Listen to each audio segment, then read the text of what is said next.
Welcome to Built from Scratch. On this show, I interview entrepreneurs under 30 to hear about the stories of their initial success. My goal is to encourage the next generation of leaders to take action and make a difference. I'm Eric Libby. On today's episode, we have entrepreneur Finn Gomez with Detroit Salsa Company. Originally from Wyandotte, Michigan, Finn's journey began in middle school with a class assignment creating a pretend business. Inspired by his great-grandmother's salsa recipe, he turned that idea into a reality. Starting with local samples, it has since grown into a storefront featured in 40 markets, including 3 Meijer stores. Finn has been featured on NPR, Fox 2 Detroit, along with other news sources, has been a competitor in the Michigan Founders Fund Summit, and a talented trumpeter performing with 5 ensembles, including the Detroit Symphony Orchestra Civic Youth Band. Now a senior at Michigan State University, Finn continues to impact his community and pursue his dreams. Finn is only 22 years old. Finn, welcome to the show. Thank you very much for having me, Eric. How are you today? Doing good. This is going to be an exciting one. I feel like everybody that comes on here has a really unique story, but I love like yours started when you were in 7th grade. You were this pretend business that came on and then turned into something way bigger. But how I like to start every show, Finn, is we always bring the listeners back to childhood, like what that was like I think I got that right with Wyandotte, back in those early days. So like, what were you doing? What were you like when you were just a little kid? Maybe 5, 6, 7. Like, what did life look like for you?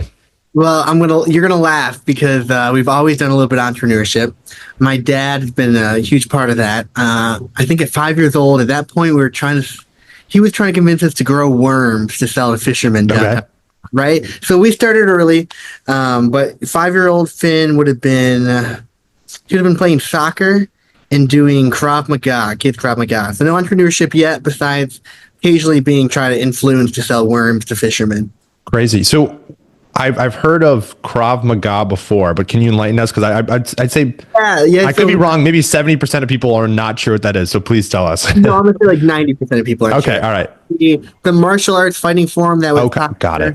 Yeah. So my father was big in that as a kid, and he always would drag us to Krav Maga. That's one of my biggest childhood memories is learning to fight, mainly so I could, fight my brothers. Very cool. So another thing that I saw that's pretty cool is maybe not even just your dad as an influence, but it seemed like your grandmother in the 1980s also had some businesses of her own. So maybe share with the listeners how that influence really impacted you. Like, what did you see from a young age that really inspired? Because you're maybe not starting businesses, but you do have those seeds initially planted. Yeah. So it's actually 1930s. 1930s. Okay. Yeah. 30, Corktown, Detroit. My great grandmother, Guadalupe Portillo. She was a cook and a caterer, and she often cooked for a lot of immigrants who came up to work in the city. If anyone's familiar with the Detroit area, Corktown, where the new newly renovated train station has opened, it's become a hub of commercial activity. Back in the day, it used to be the same way. They had a party store and a bar there, which funny story actually showed up. We went to a bar. We went to that exact same bar, and the lady working behind the counter actually knew my grandmother, told us some crazy stories I don't know if I can repeat on a podcast on the internet, but everyone loved her. So that's been passed along my family. My dad later grew up with my grandma, who was a cook, a wonderful cook, and I miss her rice severely as I'm up here at school. My dad grew up in the kitchen helping her make food and working in the shops and everything. So it's always been there. It's always been the Hispanic drive to be excellent and make the best food possible. Incredible, right? So it's just your great grandma, then your dad. It just keeps getting passed along. So and the salsa recipe just stays there and keeps getting better. Love it. So yeah, so it just continued to morph as you got better. The salsa recipe just kept developing. I'm curious, before the salsa recipe went into full force in 7th grade, when you started spending more time on it, was there any other entrepreneurial endeavors that you started? I mean, worms, that sounded like when you were very young. So your dad was pushing you, but anything else that happened in the meantime? One thing that my dad did as well, and I helped him because I loved it. He actually sold microgreens, which they often call them sprouts. So you basically cut the plant before it's fully grown, and you can sell it as a premium product, the garnish. And I remember helping him with that. He always loved he had so many ideas for that kind of thing. And I think he may be a little bit bummed that I beat him to the salsa one. But he's been such an integral part to building it and growing it. I could never be mad at him. Incredible. I'm just curious. So what did you're doing that with you said they're herbs? Yeah. So it's like my dad would grow like radishes, and essentially you cut them when they're about that big. all the nutrients that would have in a full plant are in this size. Okay. You take that stack of radishes and throw them on a dish or a sandwich. Got it. And I remember How old were you when you were doing that, Finn? I want to say that was probably elementary. Had to have been elementary. Okay, so pretty young. Pretty young. Oh yeah, I remember driving with them to a local Chinese restaurant that was buying them from him, and we would Okay. go in the kitchen, and I remember him selling it with the cook, and we'd exchange, and it was like cool to see that. I think that always stuck in the back of my head. You saw that, maybe in a sense, you maybe saw that there was like opportunity to create out of nothing. Like you saw that there's like, okay, you can ideate and do something and take action and then sell on the other side and build a community or build a business. Yeah, we always had that push to be, the best we could, but at the same time, to look for maybe to find that hole in the market, or not even a hole in the market, just to create something better than what other people are putting out there. And my dad always pushed us to be better and better, and my mom was always supportive as well. So it worked out well. Incredible. And the last thing I want to touch on before we get into the actual business itself is in 5th grade, you start playing the trumpet. And I think it's very unique. Like you have this music background, at least from my perspective. And I didn't stick with music for too long. I played the piano for a little bit when I was probably around that same age, maybe like 5th, 6th grade or so. But it really works your mind in a different way, like a really creative approach. So I'd love to know if it has had an impact, to what extent music has had an impact on your entrepreneurial success. I think music's everything. I mean, I'm a band kid through and through. I just finished my what would that be? 5, 9, 13th year of marching band, or band total. I'm basically starting to wrap up here at Michigan State now. But the very first thing is they teach you if you're a drum major, which I was for a little while, you're the guy that's standing in front of the band that conducts, right? They teach you you're the first one there and you're the last one to leave. And you're always putting more work than anybody else. So, of course, you steal that. Great entrepreneurial lesson, right? Right. You're first one there, last one to leave. You got to put the time in. You don't get better by just sitting in a band room and playing really high, which, I did get a little bit better in trumpet playing high. But I really got much better when I realized that it takes time. It takes effort. And I was fortunate, I'm fortunate to have a great team that helped me run Detroit Salsa. And when I was really trying to commit into playing jazz trumpet, I was practicing trumpet sometimes for 6 hours a day. And in between that, updating the website or helping, figure out the online ordering system, or entering a pitch competition, which I did last year in Michigan State, things like that. They push you to keep going. You have to keep going no matter what. And I think musician teaches you the importance of having a pattern that works for success and trusting yourself in doing that. Do you have time today, like present day, to do that, or not as much? Not as much practice anymore. I do a lot more photography nowadays up here. Gotcha. I still play in a band up here, so I get to play. Very cool. Very cool. So let's talk about the business in 7th grade. And I thought that was such there's like so much to unpack here, because even when we had the little pre-interview, I asked you some questions. I just wanted to get into your mind of kind of how this even came about. At least we'll start here and at the genesis, and then you can kind of lead us through this path. But in 7th grade, there's this project. We have to create a fake business. So you're creating a name, business plan, advertisement, sales pitch, and you come up with the Detroit Salsa Company as the name. So Finn, tell us what happened there. Yeah. So honestly, it wasn't even that complex. It was bring in something, make some kind of logo for it, and give it a name. And as long as the class liked it, and I think most of it was food.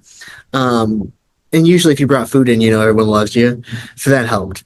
And I remember we were just like, of course, no one remembers 7th grade very well. I think most people try to block out 7th grade, But I was like, all right, what's better than my grandma's chips and salsa? Nothing.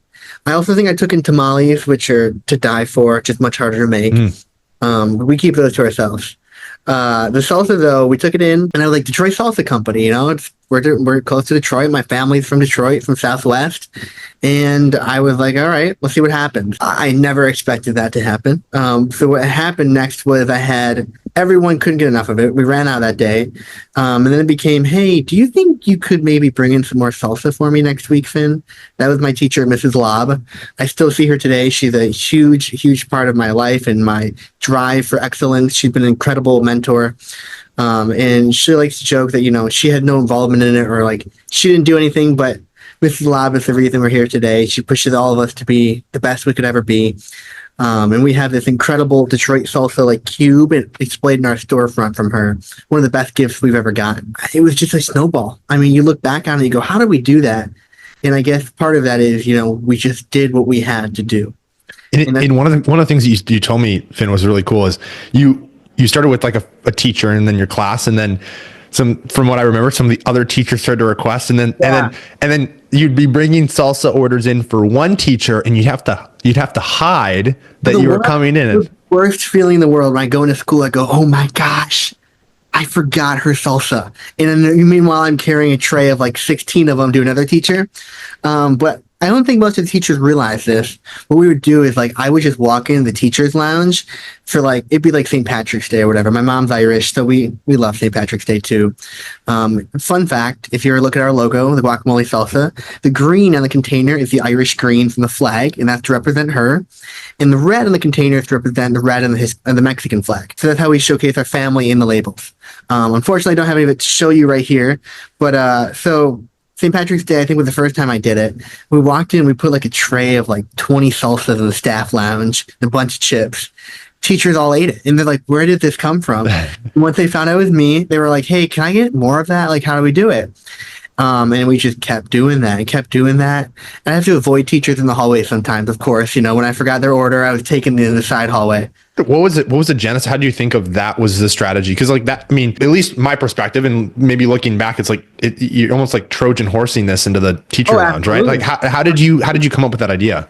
I don't even think we thought about it. I think we were just we just wanted to be nice and give them some salsa. Could we make salsa? And we knew everyone liked it. We did, of course, know that it might help in business. Everyone does. But genuinely, it was oftentimes it was a band kid. I was taking it into the band teacher. I was taking it into my robotics teacher. It was, people that we enjoyed in class. That was a great end of the year gift. Sure. And most teachers love a bottle of wine, but they love chips and salsa even more. Right on. How did you even know how to, because I'm assuming you're selling these. You're not just giving them unless they are I think a good intentional amount gifts. of it was giving it out, especially before we had an actual kitchen to make it in. We were making our house. We couldn't sell it. Got it. Okay. It became different once we had a place to make it. And so I presume at some point you do figure out how to sell it, because there was a title that they apparently gave you. You were the salsapreneur, right? Salsapreneur is a great one. I guess, to be honest, we never really had to figure out how to sell it. It's always sold itself, which is something we're very fortunate for, because it's a great product, it's a great story, and it's authentic. It's real. And that is going to grab anyone's attention over something that you try to make work. Right on. Instead, we've had a product that we can't sell. We can sell more than enough of. Our biggest problem is mostly production. So we kind of have an opposite problem that most people have. Right on. And so we go through 7th grade, and I'm assuming maybe that's kind of where if you're trying to take that next step, it's that production is the difficult. How do we actually get this into the hands of more people? Yep. So what after 7th grade, you're having the success, you're giving to all these teachers, and they're all, they just can't get enough of it. You're labeled a salsapreneur, and they just keep asking Finn for more salsa. What happens next? Yeah, so the next step would have been a little hazy in there. It's, I tried to block out most of my middle school years. I was a band kid. Don't forget that. Sure. But for the most part, we did a lot of fundraisers. That was one of the biggest things we could have done. The robotics team needed new parts. Okay, it was sell salsa. The 8th grade class trip, you need to raise some money, sell some salsa. I think one of our biggest first fundraisers was the middle school class trip to DC. I still remember walking through the gym with trays just full of salsa, going this is crazy. We never thought we'd be here. Once we realized we had something, it was never we want to take over the world with salsa, but it was it'd be cool to get in a store. It's a cool side hobby. It's a cool side gig. Okay, we got something with this. And we continued making it and delivering it to teachers and teachers and teachers and teachers until family and friends wanted it. And then we had our first store, Benny's Liquor in Wyandotte, and we still sell there today. And that was whoa, it's cool. You can go in a store and see it on a shelf. That's something you don't really ever consider until you're doing it. You go to a grocery store and that's just stuff you're buying. But when you go to the grocery store and your product is there on the shelf and they can't even keep it on the shelf, it's even better. That has to be a crazy feeling. Yeah. Because you go there, you don't even think about it. Usually when you go to the grocery store, I'm just going to, and even for those local things, it might not be it's like you're buying peanut butter. It's like Skippy, right? But say it's like an off brand where it's like, you're like, what is this? Maybe like local. And then you actually walk in and see like, that is mine. And there's people picking it up and they're buying it. So when you make it to this first store, Finn, are you at this point in the commercial kitchen? And that's crazy story. I'd love to know, like, cause I think there's a lot of things that kind of transpired around this point. You get in this commercial kitchen, you have this opportunity to do it for free for a bit. Someone just kind of lets you go in there. So what did those steps look like getting into that kitchen and I probably actually find it again, but my mom posted we have this giant Facebook page for the local community. And she was like, hey, we're looking for a commercial kitchen to rent. And someone reached out who knew my aunt and said, I own a pizza kitchen, Bella Pizza in Allen Park. So if anyone's around in Allen Park, get the best pizza. The cheese bread, I think that made me add 15 pounds. But it's the best cheese bread ever. And what is it called? Allen Park? Bella Pizza in Bella Allen Pizza. Nice. Phenomenal pizza. Absolutely phenomenal. I cannot speak highly enough about it. Love it. That's not because I got a lot of it for free. That's genuinely because I still. There you go. So we started making it there, and at first we didn't really know what we were doing. We were using just a normal kitchen blender and making as much as we could with that. And then we were like, hey, this isn't working. We got to move a little bit quicker. We got to make more. And that's where we honestly developed the system that we still basically use today. We started using an immersion blender. It's about 3-4 feet long, giant blade in the end of it. You put it in a 5-gallon bucket and you blend it up. So we were control in 5-gallon increments, and then would store it in their kitchen in their refrigerator for free. We tried paying them a couple of times. We would tack $20-$50 bills to their board, hoping he would take it, and then we'd find it hidden in our stuff later. Jim Janowski from Bella Pizza is genuinely one of the biggest reasons we're still here today, and one of the things we owe him a lot of our success. Wow. And he was actually, cool fact, this is a little bit of a spoiler for ahead, he was our first customer, first dollar bill at our storefront in Lincoln Park. Crazy. Brought it all around circle. That is crazy. Yeah.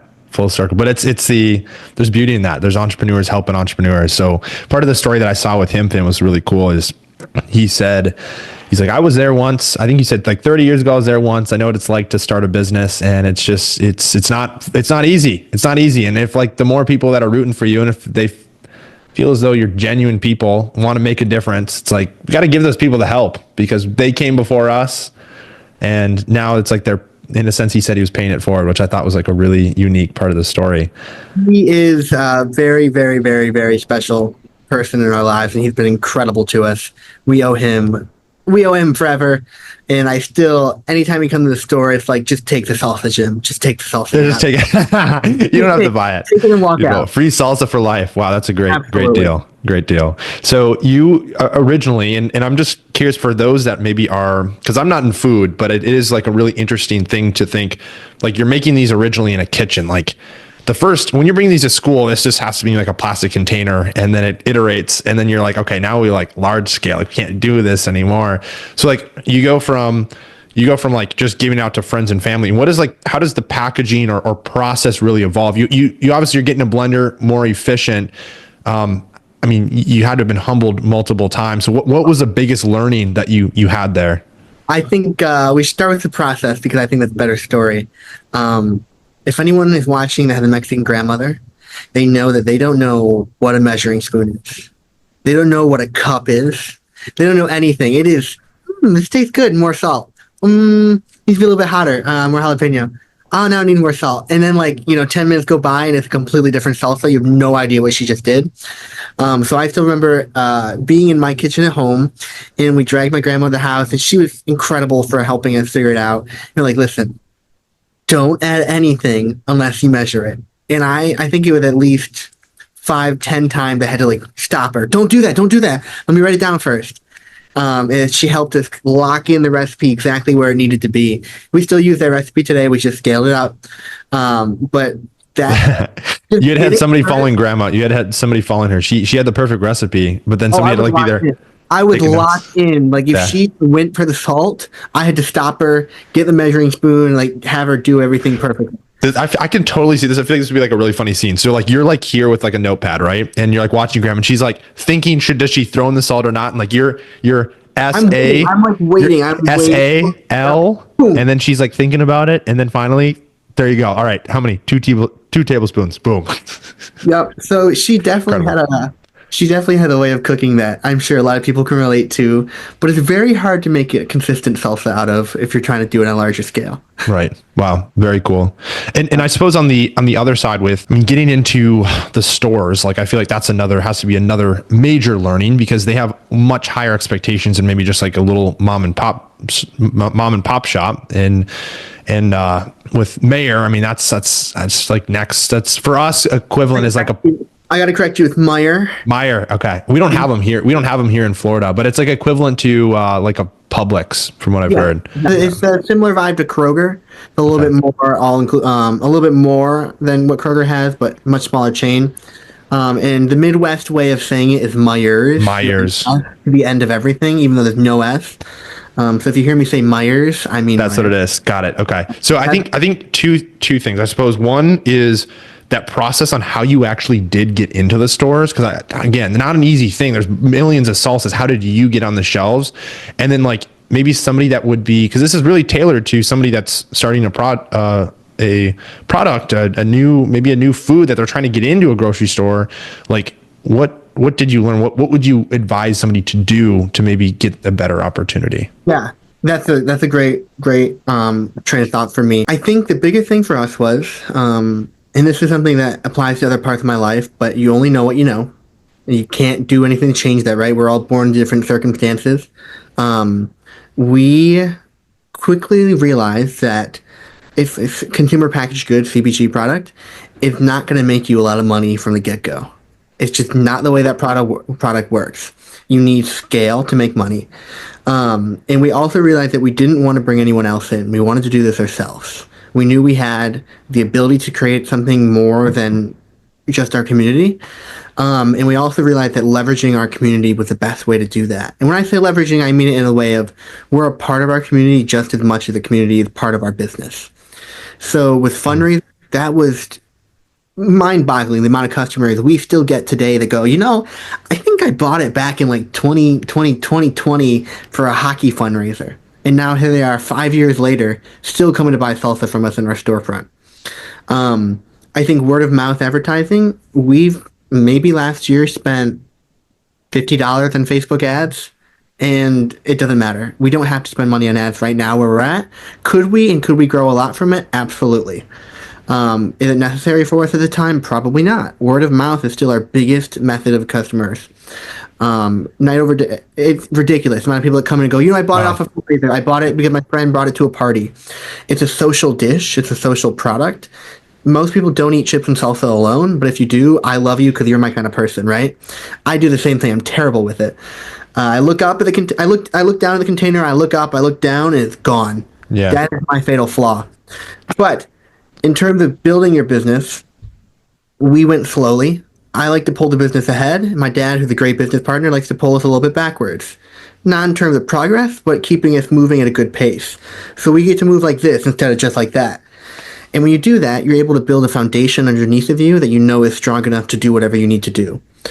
And as we continue to bring the money right back into the company, we turn down investor offers. We didn't turn down outside help, but we turned down naysayers. People thought, it's just not possible. You can't make that much.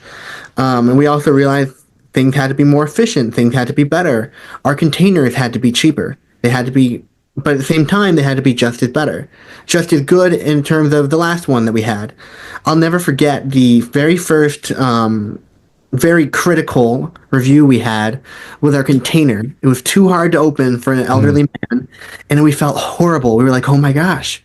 Like, the dude was just trying to crack the lid open, and he couldn't. And we were like, that, before he can't even get to our own product. And we took that to heart, and we changed up the way we did it. We got heat seals. We changed the label so you could just break it off, and it was still compliant. And I think adapting quickly, but also understanding that moving too fast can harm you if you're not completely aware of everything that could affect you. I want to come back to one thing real quick, because it is really cool on the business model is your factor around community. So you touched on that. You're spending $50 on meta ads, right? And there are businesses like yours that are spending thousands and thousands and thousands and pushing that like constantly to get people to buy on e-commerce platforms to get the products in carts. what has been like your key to actually build the community from the start? Because you've really had this mindset going in. How have you approached it to really build this, because the foundation that you're talking about? For us, it's a product that has a community. We're not trying to find an identity for our product. We already have an identity, and we are trying to build the knowledge of that identity, if that makes sense in a way. So this salsa, let's say you buy, I am not going to name a competitor. You don't need to know our competitors. No, I'm just kidding. Just any sugary salsa. Picture that. Terrible Sure. sugary salsa. Terrible product. No, they're all great, but ours is better. So, You're too nice. go to the store and you buy a product, and it's a solution to a problem that you have. You go to the store, you buy Detroit salsa. You're not buying salsa, you're buying Detroit salsa. And you know when you're buying that, you're buying a company that has supported charities all across Metro Detroit area, cancer patients, family members of our own. Most of the time, if you call us, you're like, hey, we have this fundraiser, we'd love for you to donate a basket or a gift card, we're in. Because one, we're helping you, we're building something, and two, every single person at that event is going to go, Detroit salsa is really cool, and on top of that, the salsa tastes great, right? So we have a good product, a good story, and a good community. And I think that's much better than just having a product with no one to buy it. We built a community that just wants to buy our product because they know they're supporting an incredible story and a legacy and a family and a business, but they're not just buying a product. They're buying a story. Was your at the beginning, Finn, before you even started to really commercialize and like, I use that word lightly, but more starting to sell these in grocery stores and getting more serious about it. It started with fundraisers, didn't it? So like at the very beginning, that's like foundation of what. So I would guess that's probably what created. So it's like, this was your initial following. What a strong following. It's like you're donating to a good cause, and like you have all these backers because you lead with this heart of generosity first. So that's first. And then the business is second. It's like, we want to make sure our community is taken care of. And like from that, they've obviously seen like you're not out here just for a profit. No, we're not. Of course, they have to pay our bills and, send all of us to college and help us survive 2025. But at the same time, in the beginning, we used to do fundraisers for my middle school where, let's say it was the robotics team, we wanted to raise some money. We gave every single bit of profit. And we're closer now to 40%, I believe, on the profit we give back. But we were giving all of it back at the beginning. It didn't matter. Yeah. We could make salsa, we could pay for the ingredients, and we didn't need to make the money on it. My dad was still working a full-time job at that point. My mom was working, and that's no longer the case, and I'm sure we're going to get to that too, how we've taken a crazy couple of steps there. But it's genuinely at first, and it still is to us because it's the core part of our lives and the community now. It's just a way of being involved and having a great product that can help a lot of people. Has it been fun? It's been so fun. A blast. The places I've been with it, it's just like, it's one of those opportunities you don't get any other way. Yeah, very cool. And so as we continue down this story of business, it's been cool to see how things have led up to this point. And we go get into the grocery stores, and then you launch your own storefront. And I'd love to know kind of the thought process, like, why did you feel like you needed to do it? And like, what does that entail? What have you taken out of that experience? The easiest answer for that is when the salsa stacks got higher than the mozzarella and tomato sauce stacks and in Bella Pizza's walk-in refrigerator, we kind of knew we had to get out of there. There would be times where we'd have like 800 salsa in the refrigerator, and we were like, where are they going to put the pizza? And we quite literally outgrew it. We just made so much salsa we couldn't stop. In 2020, 2021, during COVID, my dad lost his job as a full-time automotive stylist, and we decided that, you know what, we had to go all in. So we emptied my family's life savings, and we bought a trophy shop. It was baby blue on the outside, real pretty inside with some nice old terrible looking wood. But you know what? It was a building. It was a place to start something new. I'll never forget being in the room where we like actually changed keys, and then paying for it in cash was incredible. We had an opportunity like that. I don't recommend doing that because that definitely gets you some more taxes you have to pay for. There's maybe better ways to do it, but there's also the way we did it saved us from having to take out loans. That's a crazy story. You told me that in our pre-interview we did, Finn. It's like your family, just for the listeners, like their family gave up like everything to make this happen? Like bet everything. Like your dad lose your job, invest all the money, buys this. And I mean, so at this time, I'd just be curious, like what were the emotions like in your family? Was it just like, gosh, we gotta like, cause you're leading this, you're spearheading this company, and I mean, at this point, 20 years old? No, younger. Well, no, I was under 18 because I wasn't able to legally purchase the building. What were the emotions like in your family at that time? It was definitely a lot of excitement, right? We were all like, whoa, we're going to be able to drive down this road every day and see something, our own building. Like, that's the coolest thing in the world. Much less having a product on a shelf at a store. But imagine driving down one of the busiest roads in your community and going, oh, that one's mine. You know, you can do anything you want to it. We were nervous. Of course we were nervous. I mean, but you only know what you know. You know, if you think you're going to fail, are you going to fail? Probably. But we knew we had to do it. We knew we were going to do it. This is, for all of us, it was an opportunity to do more than we ever thought we could. And who wouldn't take that opportunity? And what a crazy story that the genesis of all of this was back at your great grandmother, or was it great grandmother? Great grandmother Guadalupe Portilla. Great grandmother who started the foundation of the recipe, built this out. Now you're here today. And I'd love to know, Finn, as you go through all these experiences, if you were to start back from like the beginning, like if you could go back to like square one, maybe it's 7th grade, but maybe more when you started to like really dive in and focus on this, like how would you have approached the business different? What did you learn that you would have gone back and changed? I think for us, mainly for us, the way we've done it is we're a family business. We run it like a family. And this is something that also changed when we bought the building. I wanted to mention we were still a family. We're still a really close family, but we became more of a work family, right? You know, we're at work with each other all day and then we go home. And that's got its benefits and its drawbacks, but I think it's gotten to be a lot closer together, and I really do love that. I think utilizing each of our strengths earlier on might have been better.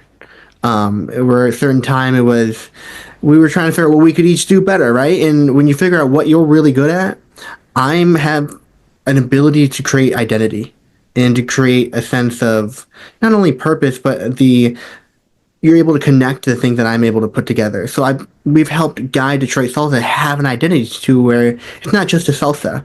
It's a family with some awesome kids, some incredible hardworking parents, and I know that everything that every one of us does outside of the salsa company draws you right back to the salsa company. And that's not only a marketing thing, that's just something we love to do. So everything I do up here now at Michigan State, everyone goes, oh, he's salsa. He owns the salsa company. He owns the salsa company. Salsa guy. It's just more free marketing. Right on. It's not a bad thing at all. That's incredible.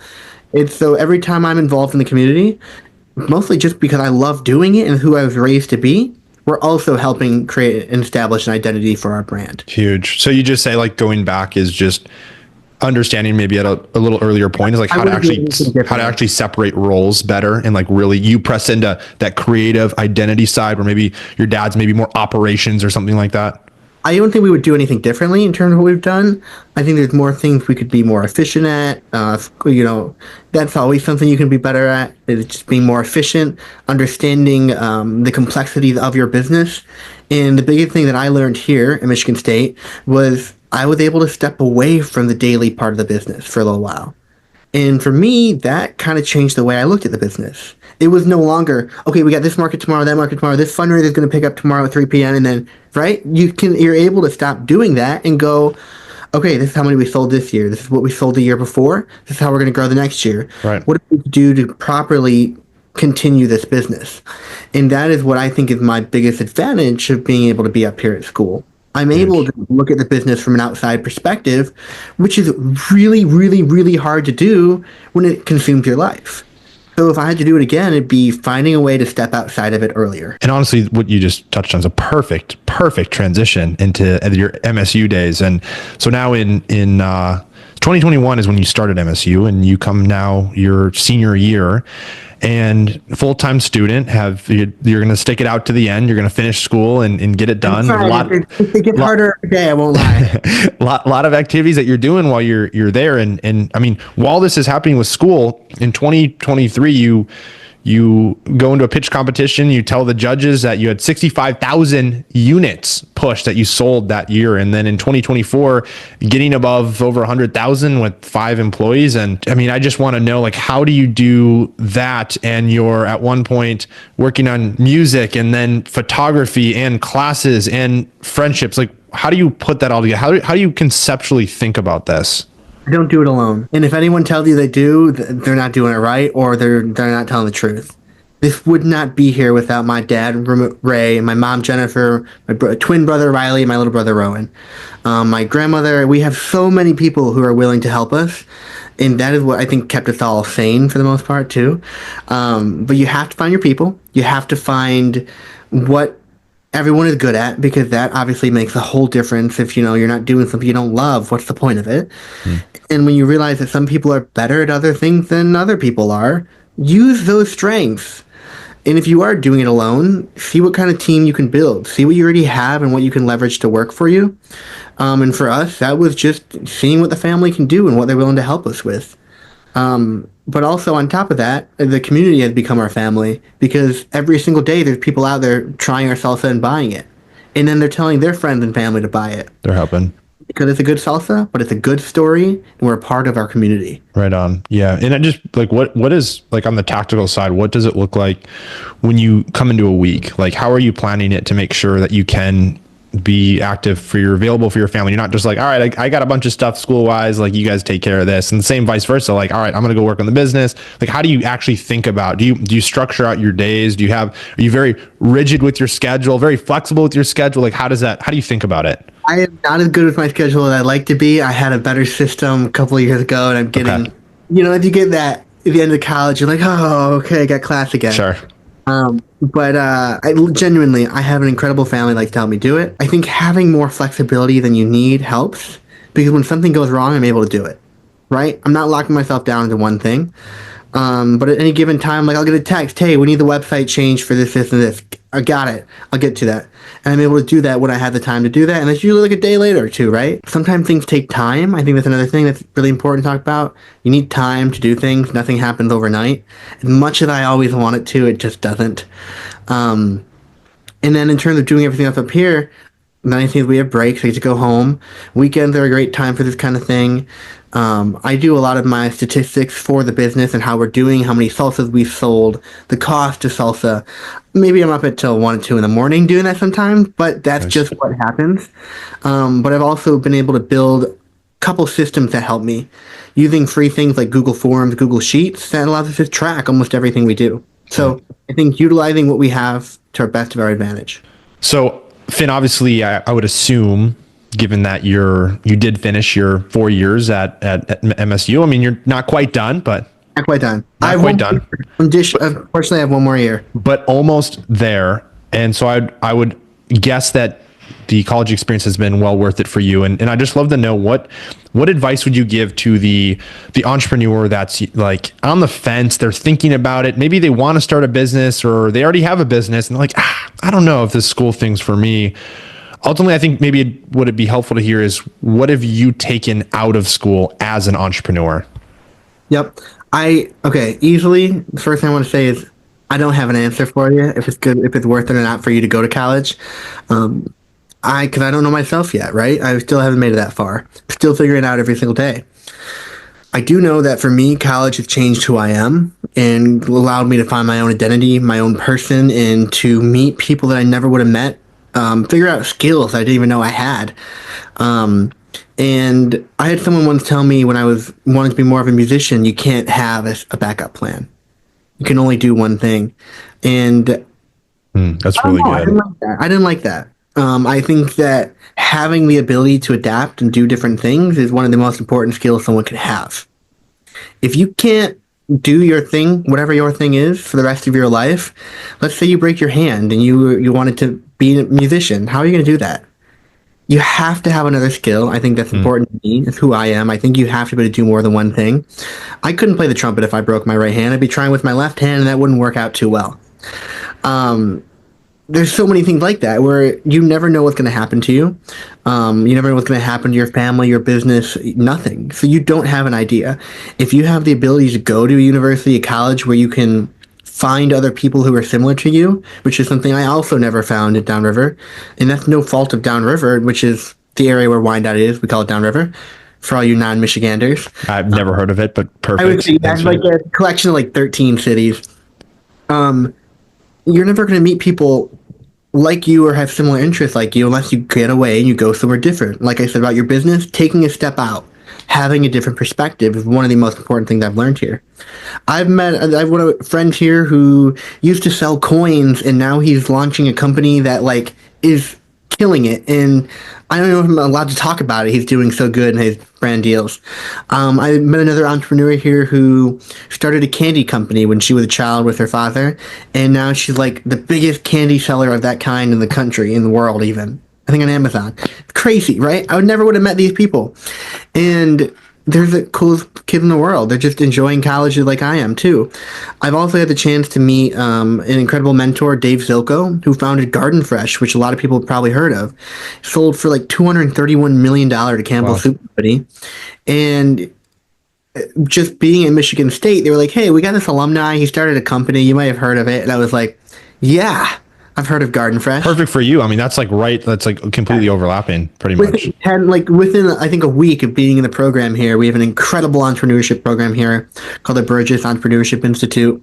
Within a week of being in it, they were like, we know the guy for you. We got a guy. And I called him. He answered the phone. He's the coolest guy ever. He even gave me the coolest book ever. If you want a cool book right here, Rational. There you go. Is that his book or is that just another? It's his book. And he was like the coolest guy ever. Signed it and wrote me a message. Love it. Oh, that's awesome. Yeah. Anytime I need help, just send him a message. And putting yourself in the position to get as many opportunities as possible isn't going to hurt you. I think that's a huge thing is that, yes, of course, going to college is going to make it much harder to run a business. Absolutely. Like I said, I'm no longer in the day-to-day of the business. I can't. Not physically possible. But I found my team, found my people, built the foundation, and realized I had to do what I had to do to get the opportunities I needed to go even further. So what I hear is like the biggest thing for you is connections and new experiences. You didn't touch it all on classes. I'm curious why. So it is so interesting thing there. I mean, I love classes. I love my class. I love my professors. But I will tell you, I've been fortunate to work with some incredible people at Michigan State, including some of the past presidents. And Teresa Woodruff was a phenomenal president when we had at Michigan State, and I fortunately got to meet her and work with her a couple times through the Entrepreneurship Institute and music. And she told me there's two different types of learning, at least in her mind, with this vertical learning and horizontal learning. Horizontal learning, you're following your classes, you're building a career, and you're doing what you love doing. Nothing wrong with that. Vertical learning is everything else here. There is marching band, there is swim club, there is robotics, there is solar racing, there is fisheries and wildlife, there is everything. I could go on. There's a million things to do here. Every single one of those things teaches you something different and creates another part of your identity. And for me, vertical learning was what Michigan State was meant for me for, if that even makes sense. Wow. Vertical learning is what was meant for me to go here. Yeah. That's good. So it was just more like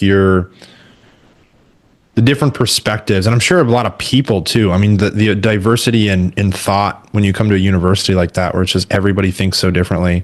Yes, absolutely. If you're from a small city trying to start a business, yeah, you're going to hear one thing.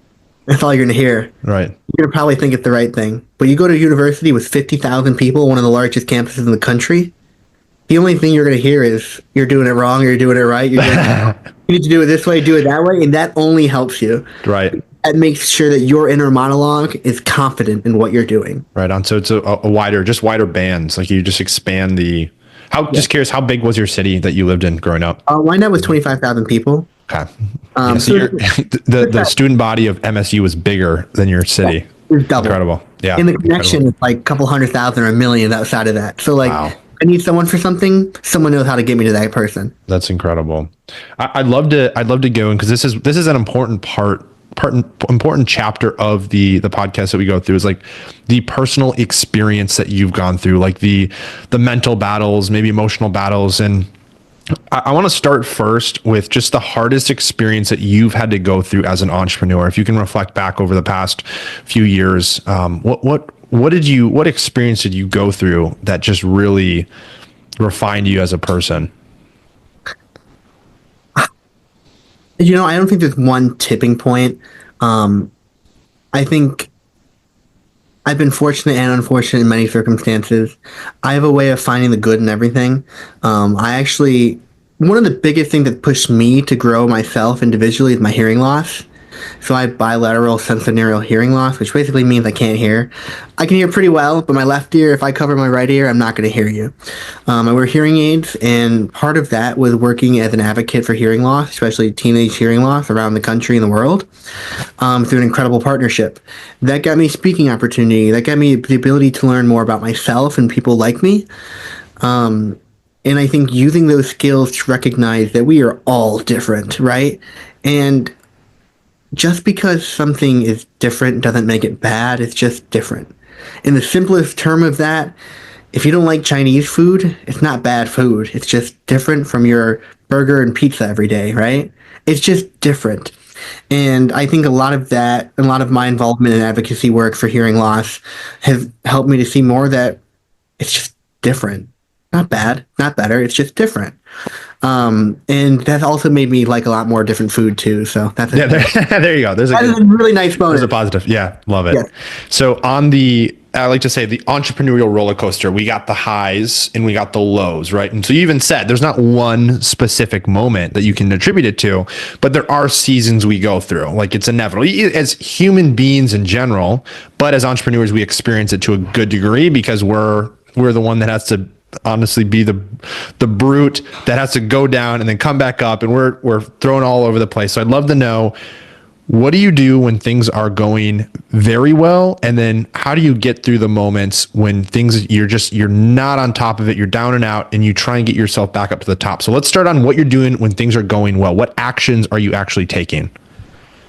When we're going well, we are building off what we did before.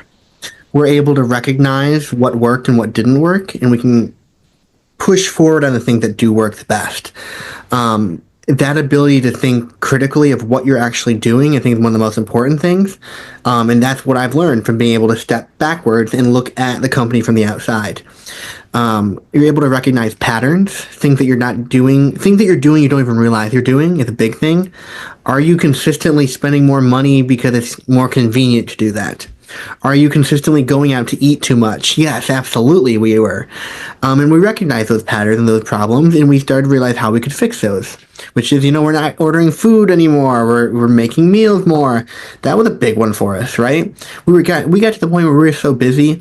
In high school, I had like 18-hour days, and my parents are also working in the building. My mom's taking care of my grandparent, and we were like, all right, let's just order food. A couple of years later, we're like, we spent a lot of money on ordering food. And at the time, it doesn't feel like it. You're saving yourself time to do more in the business. And that was a big one. That hurt us because we're like, dang, we have to stop ordering food. As simple as that may seem, that kind of pushed me to look for more things like that. So maybe more like a self-reflection. Like you're just really good at, when things are going well, you're able to self-reflect on things that haven't gone well in the past, and you kind of double down.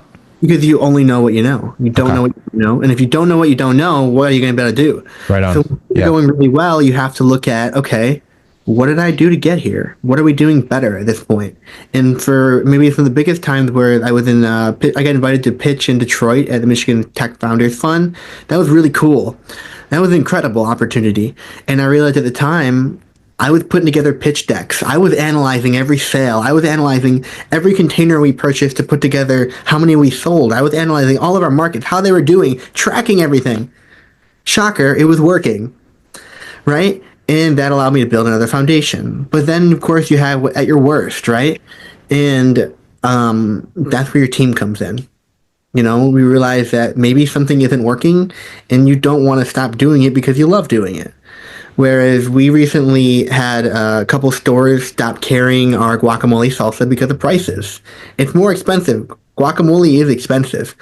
And for us, that's a lesson. It's a hard lesson because we want to sell that product, and that we relied on some of that income. So they told us that quite simply, hey, it's too expensive. We're cutting it. It's done. We don't have any kind of say in that matter.